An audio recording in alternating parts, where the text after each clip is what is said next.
क्या वाकई अब वो दिन आ गए हैं जब मुंबई जैसे बड़े और खुले विचारों वाले शहर में रहने के लिए मराठी सीखनी पड़ेगी? क्या वाकई अब तारक मेहता का उल्टा चश्मा के एपिसोड 2937 में अपनी अपनी भाषा बोलने को लेकर जो विवाद हुए वो अब असल जिंदगी में उतर रहे हैं?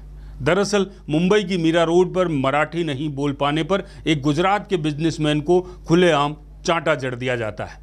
सोशल मीडिया पर थप्पड़ मारने का वीडियो वायरल हो रहा है, जिसके आधार पर बताया जा रहा है कि एमएनएस के कुछ लोगों ने मराठी न बोलने की वजह से एक दुकानदार पर थप्पड़ों की बौछार कर दी थी। ये पहला वाकया नहीं है, इससे पहले भी बहुत सारे ऐसे वाकये हो चुके हैं भाषा को लेकर और ख़ासकर मराठी बोलने को लेकर। दुकानदार ने कश्मीरा पुलिस स्टेशन में आरोपियों के खिलाफ शिकायत दर्ज कराई और वही एकनाथ शिंदे की पार्टी के नेता संजय निरुपम ने मामले में कार्रवाई को लेकर सीएम से मांग भी की है। इसी को लेकर जब नेता संजय निरुपम से अपडेट इंडिया ने बातचीत की तो क्या कुछ उन्होंने कहा, आप भी सुनिए। Hello hello hello, Sanjay Nirupam sir बोल रहे हैं? हाँ बोलिए।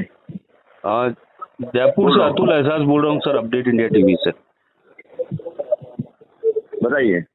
केवल आपसे उसी मुद्दे पे बात करनी थी जो मराठी और हिंदी वाली बात चल रही है। मीरा रोड पे जो जिस तरीके से अभी घटना हुई, तो क्या मतलब किस तरीके को देख रहे हैं आप, किस तरीके से देख रहे हैं उसको? गलत है ये सरासर गलत है। भाषा के नाम पर गुंडागर्दी बर्दाश्त नहीं की जा सकती। मराठी भाषा यहाँ की मातृभाषा है और सभी को मराठी में बातचीत करनी चाहिए, ये अच्छी बात है।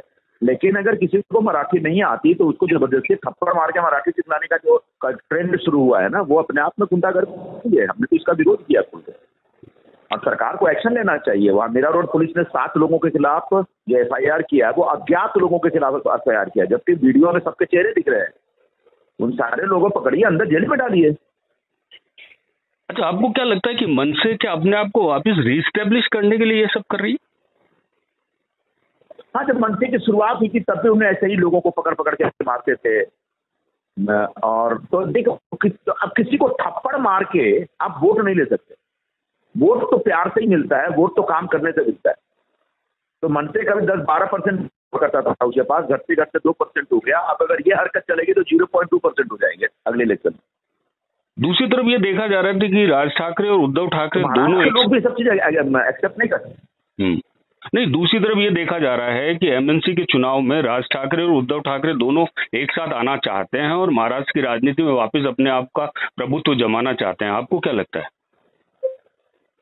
दोनों की जो एक राजनीतिक जमीन है वो पूरी तरह से खिसक चुकी है। दोनों का जनाधार नष्ट हो चुका है। तो अब दोनों बेसिकली अपने आप को बचाने के लिए एक दूसरे से हाथ मिला करके खड़ा होना चाहते हैं। सच यह है कि दोनों की बेमेल शादी होगी, दोनों एक दूसरे से हाथ मिलाने के चक्कर में जो बच्चा कुछ है वो भी खत्म हो जाएगा इनका।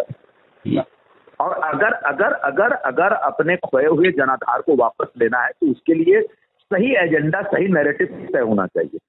वो नैरेटिव हो सकता है मुंबई का विकास, मुंबई के शिक्षा की समस्या, मुंबई के स्वास्थ्य की समस्या, न कि मराठी भाषा के नाम पे जो गरीब कमजोर लोग हैं, छोटे मोटे धंधा व्यवसाय करते हैं, उनको पीटना।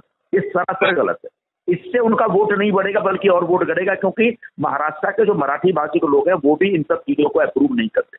थोड़े से रफियन टाइप के लोग हैं, गुंडा प्रवृत्ति के लोग हैं, वो लोग को, उन लोगों को अच्छा लगता है। बाकी सामान्य मराठी लोग बड़े अच्छे होते हैं, सभ्य होते हैं, सुसंस्कृत होते हैं, उनको ये सारी हरकतें पसंद नहीं है। संजय सर, आप भी मानते हैं, क्योंकि आपने भी महाराष्ट्र की राजनीति की है, आपको भी लगता है कि राजस्थानी, गुजराती, बिहारी और यूपी के बिना महाराष्ट्र को थोड़ा सा आगे बढ़ाना, यहाँ के लोगों के साथ आगे बढ़ना, आपको लगता है कि होगा, कमतर होगा कि नहीं बढ़ सकते राजस्थानी, गुजराती और यूपी और बिहार के लोगों के बिना?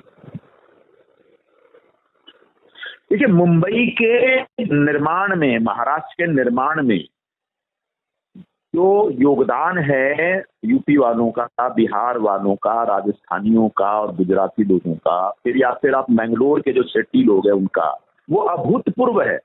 उनके बगैर मुंबई की कल्पना ही नहीं हो सकती। आज मुंबई का जो जनजीवन जीता है, चलता है, वह इन्हीं गैर मराठी भाषी लोगों के कंधे पे चलता है। सुबह घर घर दूध पहुंचाने से लेकर के लोगों के घर घर में पेपर पहुंचाना, लोगों की ऑटो चलाना, टैक्सी चलाना, लोगों को फूल पहुंचाना, लोगों भाजी बेचना, तो बटाटा बड़ा बेचना, समोसा बेचना, जो ये सारे जो एक नागरिक आवश्यकताओं की जो सेवाएं हैं, वो सारी सेवाएं तो गैर मराठी लोग देते हैं। अच्छा, आपको लगता है देवेंद्र फडणवीस की जो सरकार है, अभी जो वर्तमान सरकार है, इनको कोई कठोर कदम उठाना चाहिए इन सबको लेकर? बिल्कुल उठाना चाहिए। मैंने तो कल ट्वीट भी किया था और आज मैंने टेलीविजन पे सारे स्टेटमेंट भी दिए थे। बिल्कुल उठाना चाहिए और सख्त से सख्त कार्रवाई करना इसलिए आवश्यक है क्योंकि महानगर पालिका के चुनाव आ रहे हैं और ये चुनाव आने तक इस प्रकार की कई घटनाओं को अंजाम देंगे कि उनको समझ में आता है कि यही सब करके वो वोट हासिल कर सकते हैं, जबकि यही सब कर करके उनके वोट नष्ट हो चुके हैं। संजय निरुपम क्या इसको मुख्य भूमिका में लेकर आने वाले समय में बड़ी आवाज उठाएंगे?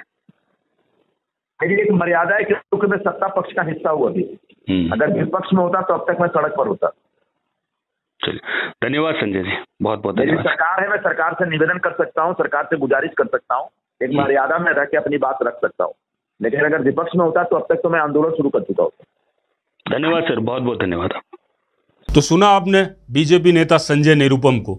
उन्होंने कहा कि मैं पक्ष में हूं, अगर विपक्ष में होता तो अब तक सड़कों पर उतर गया होता। और उन्होंने कहा कि राजस्थानी, बिहारी, यूपी और गुजरातियों का महाराष्ट्र की इकोनॉमी में और महाराष्ट्र के व्यापार में बहुत बड़ा योगदान है। देखते रहिए अपडेट इंडिया।